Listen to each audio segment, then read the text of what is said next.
So team, आज का हमारा टॉपिक जो है वो है डेटाबेस कनेक्टिविटी, और जो कि बहुत ही इंपॉर्टेंट टॉपिक है। कनेक्टिविटी ये सीखना है हमें। किसी भी प्रोजेक्ट में हम फ्रंट एंड बनाएंगे, हम बैक एंड बनाएंगे, लेकिन उसके अंदर काम करने के लिए हमें उन दोनों को जोड़ना बहुत जरूरी है, मतलब डेटाबेस कनेक्शन करना बहुत जरूरी है। एक एग्जाम्पल से समझते हैं। मान लीजिए कि मेरे पास में एक रजिस्ट्रेशन का फॉर्म मैंने बना दिया है, लेकिन सिर्फ रजिस्ट्रेशन फॉर्म बना के कोई मतलब नहीं है। अगर किसी ने वो रजिस्ट्रेशन का फॉर्म फिलअप किया और बटन पे क्लिक किया, तो इन्फॉर्मेशन डेटाबेस के अंदर स्टोर्ड होनी चाहिए। करेक्ट है? तो इन्फॉर्मेशन डेटाबेस के अंदर स्टोर्ड होनी चाहिए। इस बात को बोलते हैं डेटाबेस कनेक्टिविटी। और डेटाबेस कनेक्टिविटी लगभग सभी लैंग्वेज में बहुत इंपॉर्टेंट रोल प्ले करती है। तो हमें अभी यही सीखना है। हमें फ्रंट एंड बनाना आता है। प्रीवियस सेशंस में हमने जितने भी देखे, हमने व्यूज बनाए, उसके अंदर अलग अलग डिजाइन बनाए। इसका मतलब हमें फ्रंट एंड वगैरह बनाना आता है। हमें कंट्रोल्स, मतलब बटन्स, टेक्स्ट बॉक्स, ये सभी लेने आते हैं। और हमने एक साइड में डेटाबेस भी क्रिएट किया हुआ है। ठीक है? तो अब बस उसको जोड़ना है। अब इसको मैं एग्जाम्पल से समझाता हूँ। सी, एक डायग्राम ड्रॉ करता हूँ जिससे मतलब समझने में मदद मिलेगी। हमें क्या क्या आता है। हम हमारा फ्रंट एंड डेवलप कर सकते हैं। फ्रंट एंड मतलब जिसमें हमारे फॉर्म रहेंगे, फ्रंट एंड। चलिए, और हम हमारा बैकएंड भी बना सकते हैं। बैकएंड मतलब हमारा डेटाबेस। उदाहरण के तौर पे हम जो डेटाबेस इस्तेमाल कर रहे हैं वो है MS SQL सर्वर।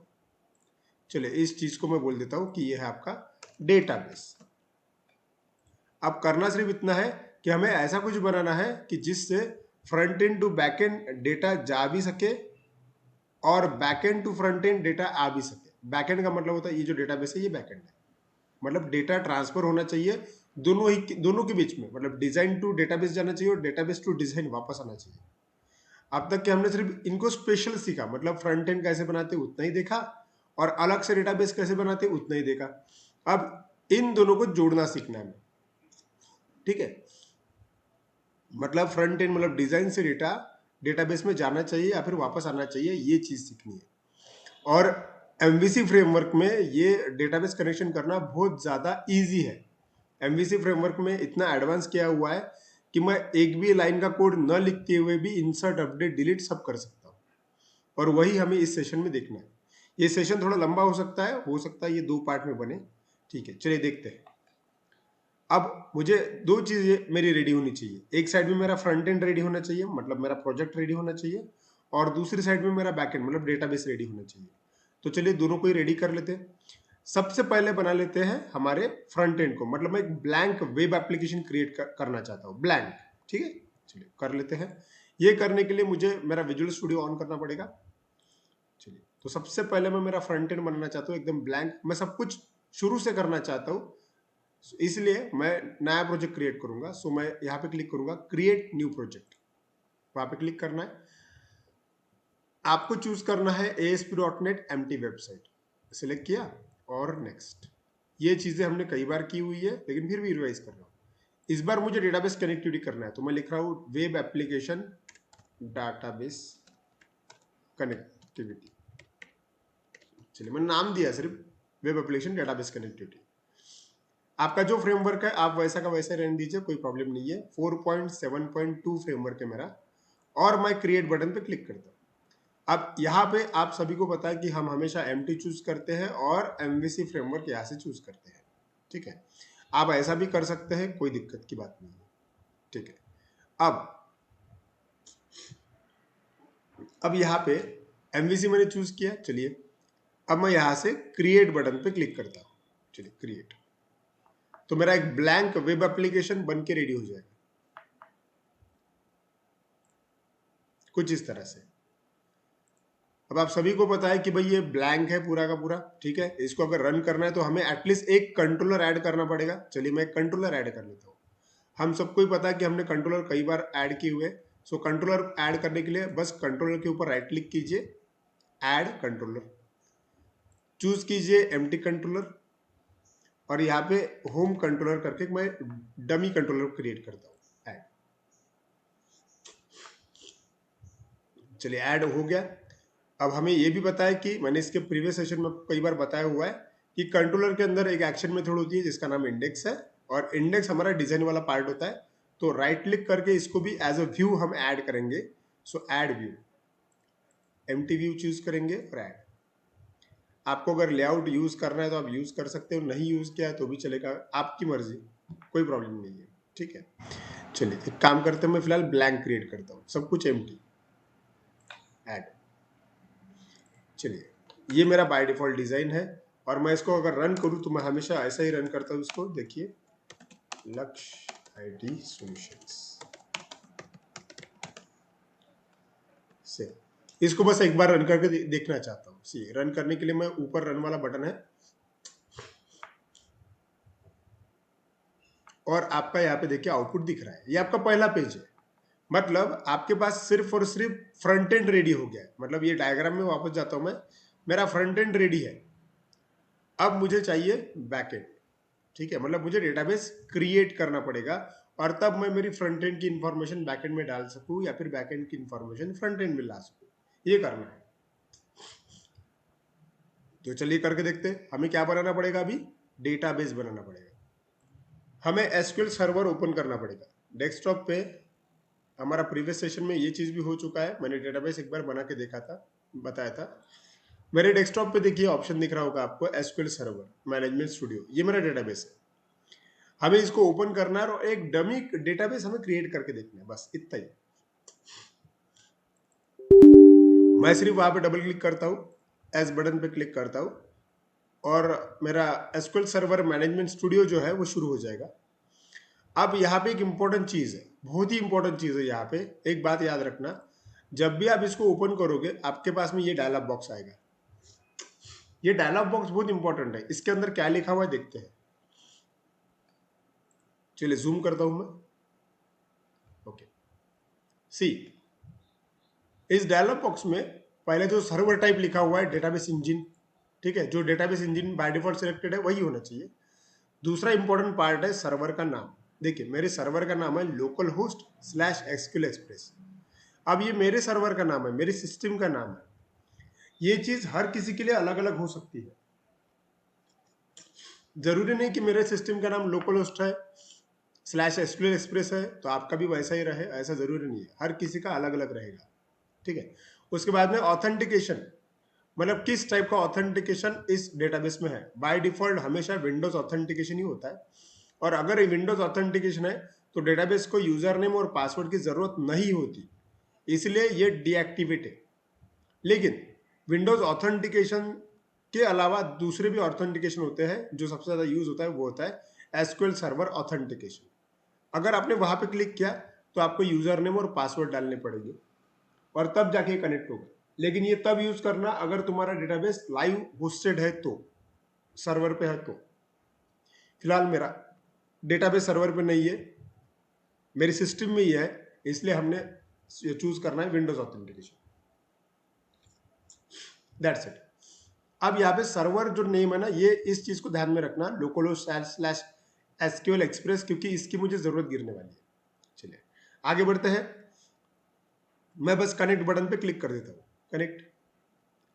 जैसे ही मैंने कनेक्ट बटन पे क्लिक किया, स्क्रीन के लेफ्ट साइड में आपको डेटाबेस ऐसा ऑप्शन मिलेगा, और इसको अगर आपने एक्सपांड किया, देखो यहाँ पे प्लस का साइन है, एक्सपांड कीजिए वहां पे, तो सिस्टम के अंदर जितने भी डेटाबेसेस होंगे वो दिखेंगे आपको। बाय डिफॉल्ट मेरे सिस्टम के अंदर एक ही डेटाबेस है जिसका नाम है लक्ष्य डीबी। ठीक है, आप अपना डेटाबेस यहाँ पे नया वाला क्रिएट कर सकते हो। तो एक काम करता हूं, मैं एक नया डेटाबेस क्रिएट कर लेता हूं। ठीक है, ओके। तो नया डेटाबेस बनाने के लिए डेटाबेस के ऊपर राइट क्लिक करना, न्यू डेटाबेस। ये जो चीजें मैं बता रहा हूँ ये ऑलरेडी हो चुकी है, प्रीवियस सेशंस में मैंने इसको बताया था। नहीं पता होगा तो आप वीडियोस प्रीवियस जाके देख सकते हैं। ठीक है, मैं न्यू डेटाबेस मुझे चाहिए तो न्यू डेटाबेस पे क्लिक करता हूँ। जैसे हम न्यू डेटाबेस पे क्लिक करेंगे एक डायलॉग बॉक्स आएगा कुछ इस तरह से, और वहां पे लिखा हुआ है डेटाबेस नेम। आपको जो डेटाबेस बनाना है आप वो डाल दीजिए, उसका नाम डाल दीजिए।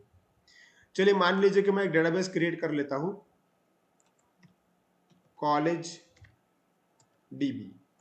ठीक है, मेरे डेटाबेस का नाम है कॉलेज डीबी। मतलब मैं कॉलेज के लिए सपोज एक वेबसाइट बना रहा हूं, और कॉलेज की इंफॉर्मेशन उस वेबसाइट के अंदर, मतलब उस डेटाबेस के अंदर स्टोर होनी चाहिए, तो इसलिए मैंने कॉलेज डीबी करके डेटाबेस क्रिएट किया। आप डेटाबेस का नाम कुछ भी रख सकते हो, कोई प्रॉब्लम नहीं है। ठीक है, अब सिर्फ नाम लिखने के बाद आपने ओके बटन पे क्लिक करना है, ठीक है, जस्ट ओके। इतना करते से आपके लिए एक ब्लैंक डेटाबेस बन जाएगा। अगर आप लेफ्ट साइड में जूम करेंगे देखेंगे तो देखिए वहां पे कॉलेज डीबी नाम का एक डेटाबेस बना हुआ है, ठीक है। अब इस डेटाबेस के अंदर मुझे टेबल भी क्रिएट करना है, ठीक है। क्लिक करते हैं और यहाँ पे एक्सपांड करते हैं टेबल्स को, उसके आगे जो प्लस सिंबल है वहां पे भी क्लिक करते हैं। चलो एक्सपांड होगा। बाय डिफॉल्ट उसके अंदर इतने 4 फोल्डर्स होते हैं, लेकिन ये पूरे फोल्डर्स अगर आप एक्सपांड करने की कोशिश करोगे तो पूरे ब्लैंक मिलेंगे, उसके अंदर कुछ भी नहीं है। डेटाबेस के अंदर कौन सा टेबल क्रिएट करना है वो हम डिसाइड करेंगे। मान लीजिए कि ये कॉलेज डीबी जो ऐसा डेटाबेस है जिसके अंदर एक टेबल होना चाहिए, जिसके अंदर कॉलेज के अंदर जो स्टूडेंट्स की एडमिशन हो गई है उनकी इंफॉर्मेशन दिखे। तो एक काम करता हूं, मैं एक टेबल बना लेता हूं। चलिए सिलेक्ट करता हूं टेबल को। टेबल क्रिएट करने के लिए आपको बस उसके ऊपर राइट क्लिक करना है, न्यू एंड टेबल, इतना ही ऑप्शन चूज करना है। और जैसे आप वहां पे क्लिक कर दोगे आपके सामने कुछ इस प्रकार से अपीयरेंस आ जाएगा। और आपको डिसाइड करना है कि आपके प्रोजेक्ट, आपके डेटाबेस के अंदर जो टेबल हम बनाएंगे उसमें क्या क्या फील्ड्स चाहिए। एक स्टूडेंट की एडमिशन अगर या फिर स्टूडेंट की इंफॉर्मेशन अगर स्टोर करना है तो कुछ गिनी चुनी फील्ड्स होती है, जैसे कि उसका रोल नंबर है, उसका नाम है, उसका कोर्स है और उसकी सिटी है। मैं इतनी चीजें बनाना चाहता हूँ, ज्यादा बड़ा नहीं बनाना चाहता। तो टेबल बनाना है, चलिए कॉलम्स लेते हैं। सबसे पहले रोल नंबर, तो मैंने रोल एनओ करके लिया और उसके बाद में रोल नंबर, डेटा टाइप उसका इंटीजर में है। दूसरा स्टूडेंट का नेम चाहिए, तो एक काम करता हूं मैं स्टूड नेम करके बनाता हूं, ठीक है। और चलिए इसको मैं अंडरस्कोर दे देता हूं, मतलब स्टूड नेम ऐसा एंड वेयर कैट। उसके बाद में चलिए मैं बना लेता हूं कोर्स, मतलब कौन से कोर्स को एडमिशन लिया उसने, वो भी अनवेयर कैट ले लेते। और एक सिटी ले लेते, वो भी अनवेयर कैट। चलिए हो गया। हमेशा याद रखना टेबल मेरा बन गया है। टेबल बनाने के बाद में हर टेबल में प्राइमरी की होना जरूरी है। तो प्राइमरी की देने के लिए बस जो भी प्राइमरी की मतलब जो यूनिकली आइडेंटिफाई होगा उस कॉलम को हम प्राइमरी की दे सकते हैं। जैसे कि रोल नंबर प्राइमरी की लग सकता है, क्योंकि रोल नंबर ऐसी चीज है जो कभी भी रिपीट नहीं होगी।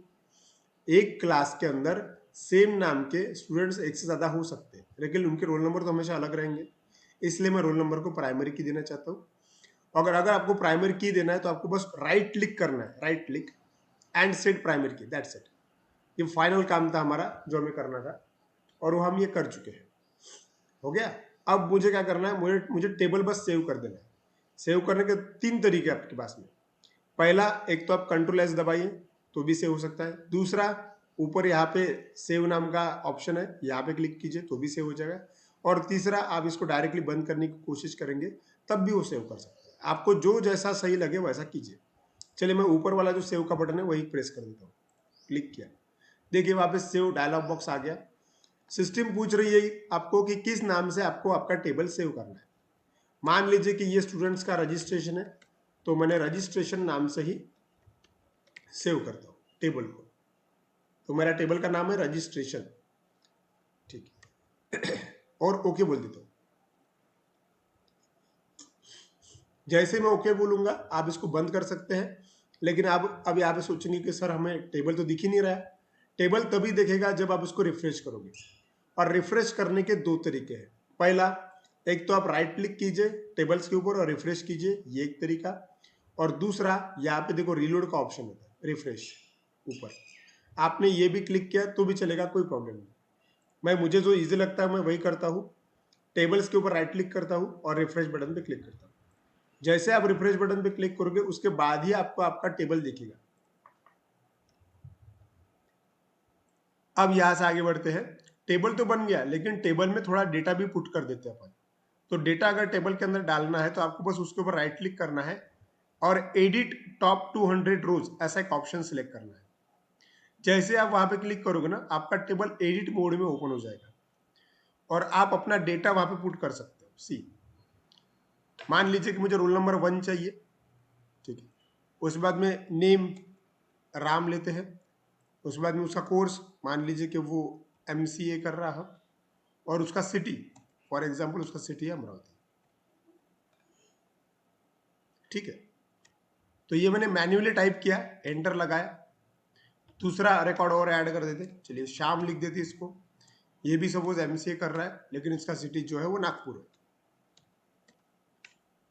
और एक थर्ड पर्सन ऐड करते, मान लीजिए कि लक्ष्य नाम है बंदे का, ये इसी कॉलेज में बीसीए कर रहा है, ठीक है, और ये सपोज पुणे का है।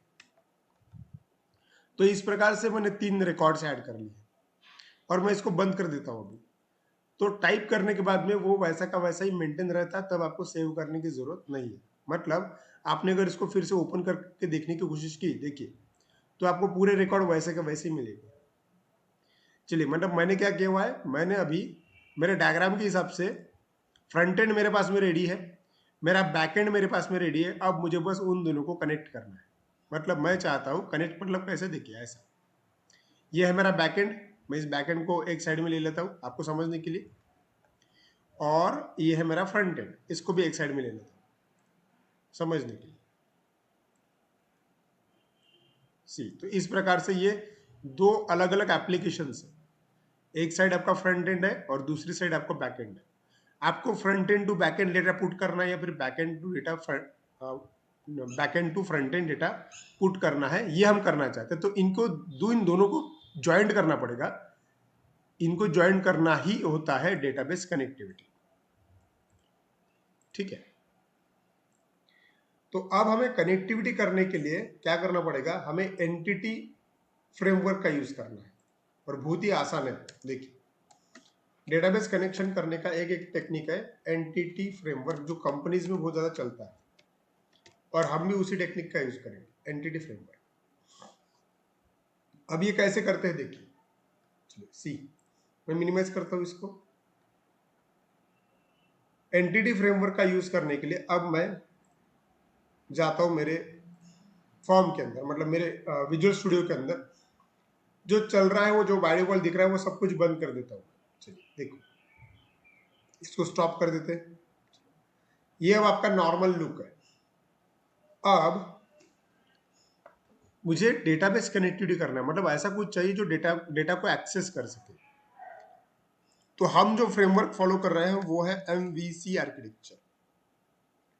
तो इसके पहले हम लोगों ने मॉडल पढ़ा हुआ है, तो हमने मॉडल के बारे में ये पढ़ा था कि it can access the data, मतलब डेटाबेस को ये एक्सेस कर सकता है, ऐसा पढ़ा था। तो अभी क्या करना पड़ेगा हमें, अगर हमें डेटाबेस के कोई टेबल्स या फिर उसकी फील्ड हमारे प्रोजेक्ट के अंदर चाहिए, तो हमें उसके लिए मॉडल क्रिएट करना पड़ेगा, ठीक है।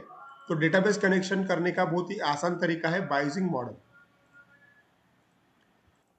चलिए, अब मुझे जो काम करना है वो मॉडल में करना है। क्यों?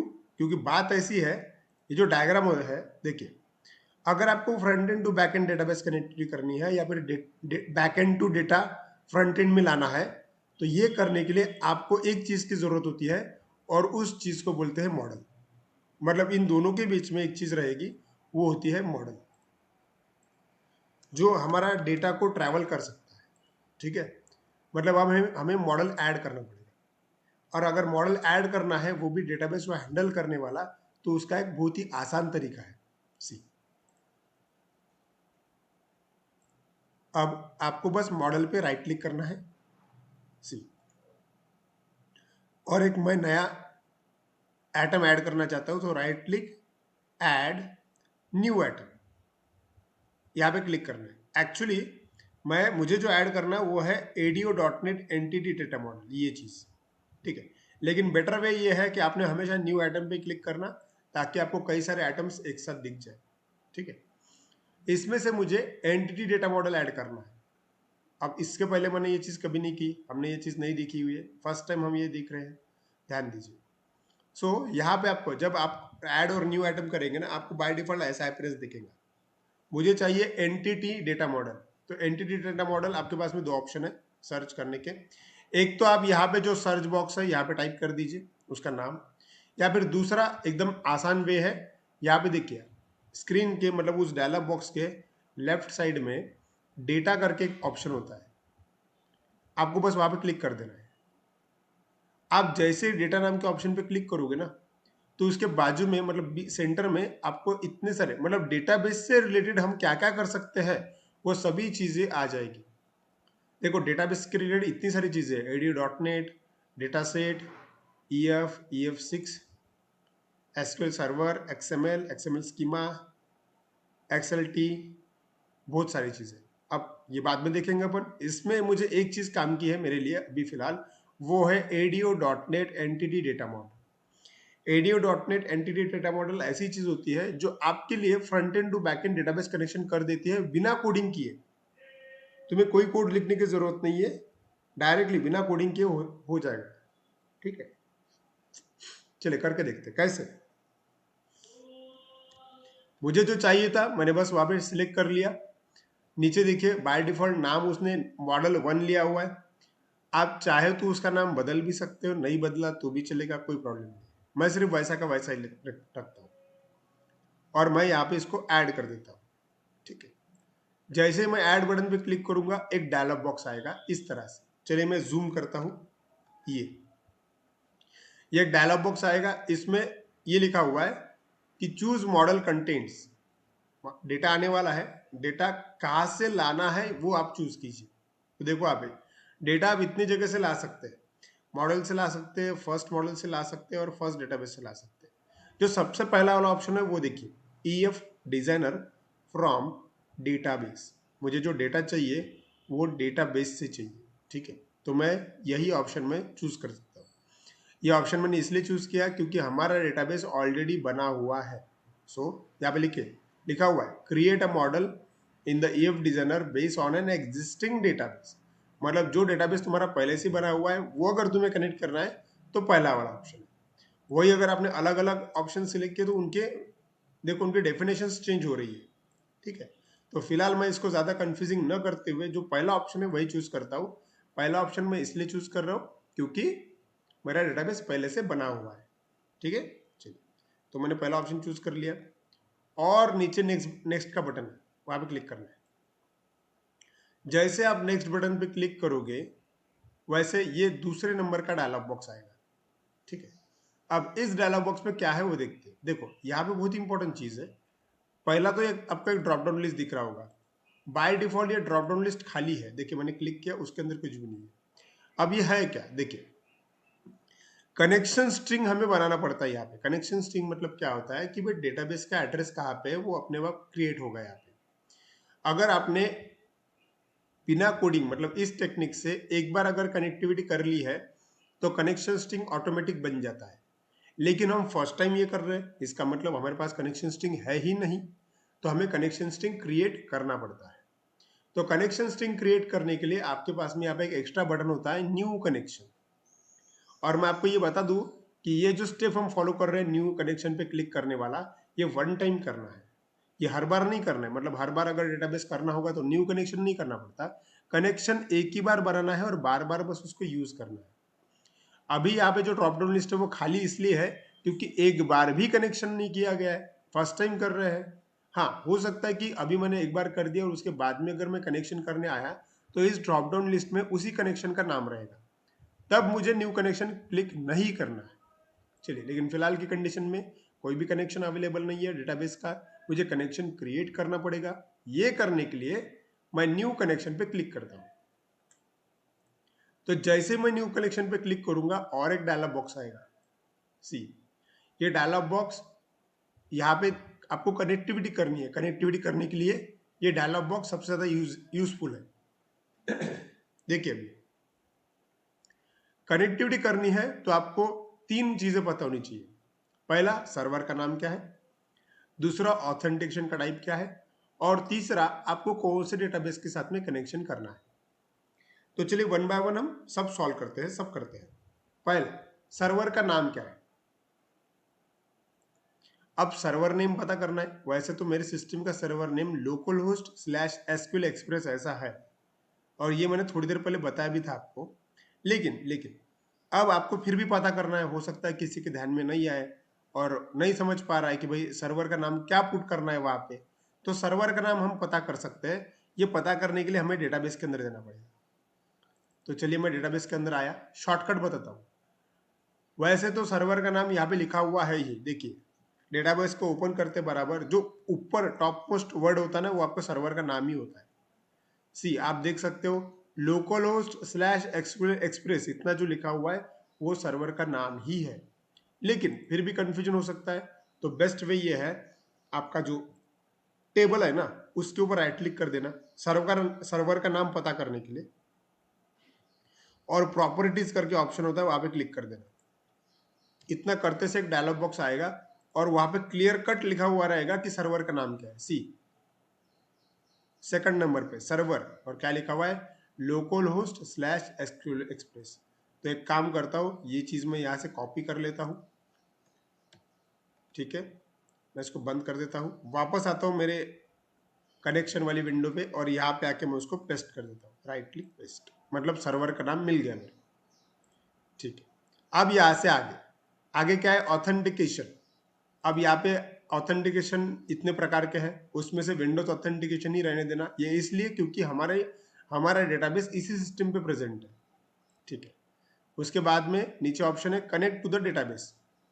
अब कौन से डेटाबेस को कनेक्ट करना है वो, चलिए मैं जूम करता हूँ, देखिए सिलेक्ट और एंटर डेटाबेस नेम। आप डेटाबेस का नाम भी टाइप कर सकते हो या फिर आप सिलेक्ट भी कर सकते हो। अगर आपको सिलेक्ट करना है तो ड्रॉप डाउन लिस्ट पे क्लिक कीजिए, और जैसे आप क्लिक करोगे ना, आपके सिस्टम के अंदर जितने भी बाय डिफॉल्ट डेटाबेस बने होंगे सबकी लिस्ट आ जाएगी। आप देख सकते हो वहाँ पे कॉलेज डीबी, लक्स डीबी, वहाँ पे अलग भी डेटाबेस है जैसे कि मास्टर, मॉडल, एमएस डीबी, टेम डीबी। एक्चुअली पहले जो 2 है वो हमने बनाए थे, बाकी जो 4 है वो सिस्टम ने बनाए हुए हैं, ठीक है। तो हमें जिसके साथ में कनेक्टिविटी करना है उसको चूज कर लो। हमें कनेक्टिविटी करनी है कॉलेज डीबी के साथ में, तो हम चूज करेंगे कॉलेज डीबी, दैट्स इट। ये हमारा लास्ट स्टेप था, ये कर दिया।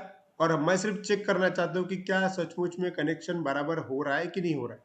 तो ये करने के लिए हमारे पास में टेस्टिंग करने के लिए एक बटन होता है जिसका नाम है टेस्ट कनेक्शन। अगर आपने वहां पे क्लिक कर दिया तो एक डायलॉग बॉक्स आ जाएगा, अगर कनेक्शन सक्सेसफुल हुआ तो देखो कुछ इस तरह से। जैसे मैंने क्लिक किया वहां पे लिख के आया हुआ है टेस्ट कनेक्शन सक्सीडेड। इसका मतलब टेस्ट कनेक्शन सक्सीडेड मतलब सक्सेसफुली हो गया है, तो यही हम चाहते थे। ओके कर देना है, और नीचे ओके का बटन है वो प्रेस कर देना है। जैसे आप ओके का बटन प्रेस करोगे आपको, आप वो जो बाय डिफॉल्ट ओपन हो गई थी विंडो वो बंद हो जाएगी, और आप अपने प्रीवियस वाले विंडो पे ट्रांसफर हो जाओगे। और देखो आपके यहाँ पे थोड़ी देर पहले ये ब्लैंक थी, यहाँ पे कुछ भी नहीं था, तो वहाँ पे एक लाइन आ गई है, इसको कनेक्शन स्ट्रिंग बोलते हैं। और उस कनेक्शन स्ट्रिंग का मतलब क्या है, तो ये है उसका मीनिंग। और ये कहाँ ऐड होने जा रही है, तो ये आपके कनेक्शन स्ट्रिंग सेव होने वाली है आपके प्रोजेक्ट के वेब कॉन्फिग फाइल के अंदर, ठीक है। और ये इंपॉर्टेंट चीज है, वो सेव होनी भी चाहिए, क्योंकि ये एक बार अगर सेव हो गई तो हम बार बार उसको बस यूज ही करना है हमको। ये सिर्फ वन टाइम करना है, इतना प्रोसेस जो हमने किया ये वन टाइम प्रोसेस है। चलिए करके देखते हैं,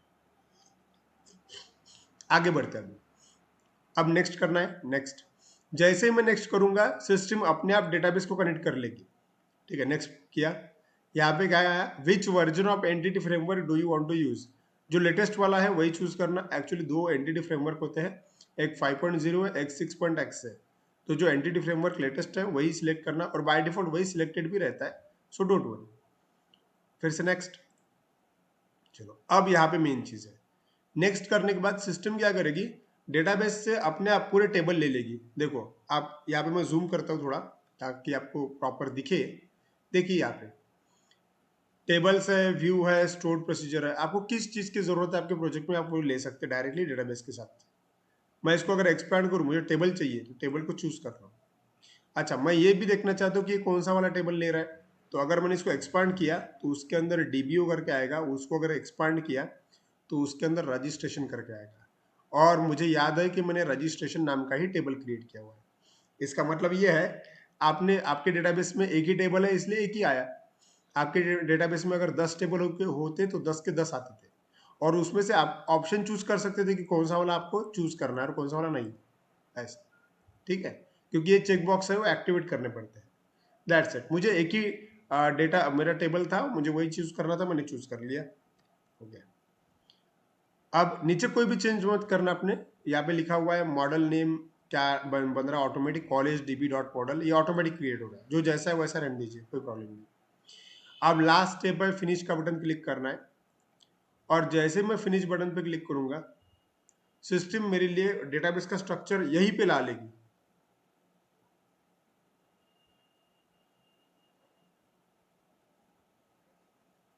देखिए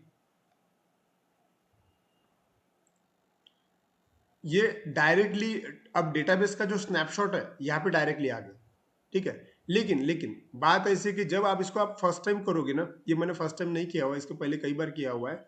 जब आप फर्स्ट टाइम करोगे तब यहाँ पे आपको एक वार्निंग डायलॉग बॉक्स आएगा, जो अभी मेरे पास यहाँ पे नहीं आया, लेकिन जब तुम फर्स्ट टाइम करोगे तो तुम्हें ये वार्निंग डायलॉग बॉक्स आने वाला है।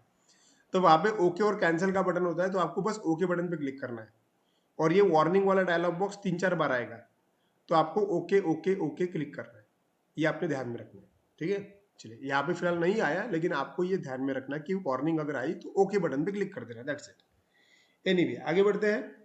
अब देखिए आप इतना समझ पा रहे हैं कि आपके पास में डेटाबेस का पूरा एक स्नैपशॉट आया हुआ है।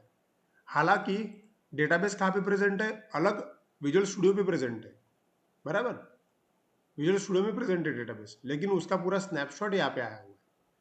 पूरी की पूरी मतलब रजिस्ट्रेशन नाम का टेबल है, उसके अंदर अलग अलग प्रॉपर्टीज है, मतलब रोल नंबर, उसका स्टूडेंट का नाम, उसका कोर्स, उसका सिटी, ये सब आ गया, ठीक है।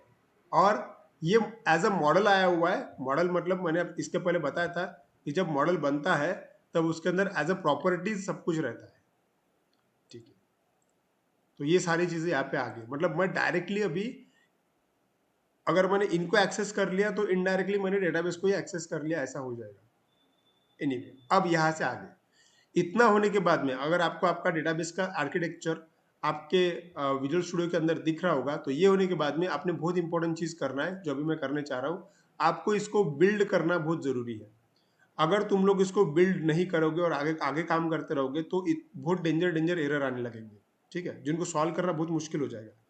तो बिल्ड कैसे करना है वो देख लेते हैं। आर्किटेक्चर ऐड होते बराबर आपको बिल्ड की प्रोसेस करना है। तो बिल्ड करने के लिए आपको प्रोजेक्ट के अंदर जाना है। देखो यहाँ पे प्रोजेक्ट, मैं जूम करता हूँ उधर, अपने विजुअल स्टूडियो के राइट साइड में प्रोजेक्ट के अंदर आए। देखो ये यहाँ पे बस राइट क्लिक करना एक, और यहाँ पे बिल्ड करके ऑप्शन होता है। मैंने राइट राइट क्लिक किया, बिल्ड करके ऑप्शन है, और बस वहाँ पे क्लिक कर देना। जैसे आप वहाँ पे क्लिक करोगे सिस्टम बिल्ड कर देगी। और यहाँ पे फुटर में, देखो यहाँ पे फुटर में नीचे आपको बिल्ड सक्सीडेड करके मैसेज आएगा, फुटर में नीचे स्क्रीन के लेफ्ट साइड में। ये कर दिया मतलब बिल्डिंग प्रोसेस हो गई। इसका मतलब तुमने जो कुछ भी किया वो प्रॉपरली सेव हो गया और उसके लिए डीएलएल फाइल्स क्रिएट हो गई है प्रॉपर, ठीक है। अब और आपने जितना भी काम किया वो सभी की सभी चीजें एज अ रेफरेंस तुम्हारे प्रोजेक्ट के अंदर ऐड भी हो गई है, ठीक है। देखिए यहाँ पे सभी की सभी चीजें यहाँ पे एज अ रेफरेंस ऐड हो गई। एंटिटी फ्रेमवर्क है, एसक्यूएल सर्वर है, मतलब तुम लोग डायरेक्टली भी डेटाबेस कनेक्शन वगैरह सारी चीजें कर सकते हो। और ये चीज करने के लिए आपने कोड भी नहीं लिखा, ये इंपॉर्टेंट चीज है। और अगर मैं अभी मॉडल में दिखाऊं आपको तो देखो मॉडल में क्या क्या बना हुआ है। ये मॉडल में इतनी सारी चीजें बन गई है, हमने तो बनाया भी नहीं है। देखो मॉडल में पहले मॉडल 1 EDMX है, मतलब एंटिटी डेटा मॉडल। इसको एक्सपांड किया तो इतनी सारी चीजें अलग अलग उसके अंदर बनी हुई है। और इसके अंदर ये जो कोड है वो हमने बनाया भी नहीं है, वो तो ऑटोमेटिक आया हुआ है। और मॉडल के अंदर हमने रजिस्ट्रेशन नाम का एक ये बनाया था, वो भी है। तो आप देख सकते हैं यहाँ पे सिस्टम ने खुद ब खुद मॉडल बनाया हुआ है रजिस्ट्रेशन नाम से। देखिए रजिस्ट्रेशन उस टेबल का नाम, उस टेबल के अंदर जितने कॉलम्स है उसके हिसाब से उसने प्रॉपर्टीज क्रिएट की। Public, integer, roll number, student name, course और सिटी। और अगर आपको याद आ रहा होगा तो ये सभी चीजें मैंने इसके पहले ही सेशन में ली हुई है। मतलब जब मैंने मॉडल पढ़ाया था तब मैंने मैन्युअली मॉडल कैसे क्रिएट करते वो बताया था। इस बार सिस्टम ने अपने आप मॉडल क्रिएट किया। चलिए अब ये जो किया मैंने, ये मेरा सिर्फ 50% काम हुआ है। मतलब मैंने सिर्फ front end to back end connectivity करके रख दी है, ठीक है। मतलब मेरा जो मॉडल मुझे बनाना था वो बन गया है, front end to back end database connection हो गया है। अब डेटा आना जाना कर सकता है, लेकिन अभी दिख नहीं रहा कुछ भी। हमें सचमुच में एक्टिविटी परफॉर्म करनी है तो वो भी करना है, लेकिन वो करने से पहले मैं कुछ बदलाव आपको बता देता हूँ कि क्या क्या चेंज हुआ है। देखिए एक चेंज हमेशा आपके वेब कॉन्फ़िग में होता है। वेब कॉन्फ़िग फाइल को मैं ओपन करता हूँ इस बार, ठीक है, अब तक तो मैंने कभी भी वेब कॉन्फ़िग फाइल को ऐसा ओपन नहीं किया, इस बार मैंने ओपन किया। चलिए इसके अंदर देखिए, जब आप कनेक्टिविटी करते हो तब आपके प्रोजेक्ट में जितनी भी इंपॉर्टेंट चीज़ें, इंपॉर्टेंट आप लाइब्रेरीज ऐड होती है, उनके बारे में एंट्री ऑटोमेटिक लगती है। ये फाइल के अंदर कभी भी कोड तुम्हें लिखने की जरूरत नहीं होती है। ठीक है, इसमें डेटाबेस कनेक्शन का कोड ऑटोमेटिक लिखा जाता है। ओके, चलिए अब देखो यहाँ पे सेक्शन वगैरह, एंटिटी फ्रेमवर्क लिखा हुआ है सब कुछ यहाँ पे। ओके,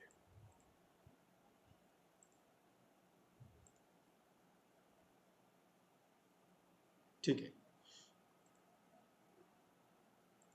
अब ये जो हुआ, ये 50% काम है। मतलब हमने क्या किया हुआ, डायग्राम के हिसाब से, डायग्राम पे आते हमने सिर्फ फ्रंट एंड बनाया, बैक एंड बनाया और दोनों को एक मॉडल से ज्वाइन किया हुआ है। हमारे पास में रजिस्ट्रेशन नाम का मॉडल है, मतलब रजिस्ट्रेशन अपना टेबल ही हो गया अभी, और उसके अंदर जितनी चीज़ें हैं, रोल नंबर, उसका बंदे का नाम, उसका कोर्स और उसकी सिटी, इतनी चीज़ हम एक्सेस कर सकते हैं जब चाहे तब।